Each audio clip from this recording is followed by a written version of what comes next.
দখলদার ইসরায়েলের সঙ্গে যুদ্ধবিরতির আলোচনা করতে অস্বীকৃতি জানিয়েছে ইরান। দেশটি বলেছে ইসরায়েল তাদের ওপর প্রথম যে হামলা চালিয়েছে আগে সেটির প্রতিশোধ নেবে তারা। এছাড়া ইসরায়েলের হামলা চালাতে থাকলে তারা কোনো আলোচনায় বসবে না। খবর রয়টার্স।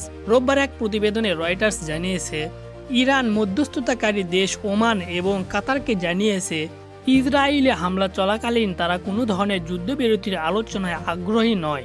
রয়টার্সকে এক কর্মকর্তার নাম গোপন রাখার শর্তে বলেছে ইরানিরা কাতার এবং ওমানকে জানিয়েছে ইরান তখনই সত্যিকারের যুদ্ধবিরতির আলোচনা করবে যখন ইসরায়েলের প্রথম হামলার পূর্ণ প্রতিশোধ তারা নেবে।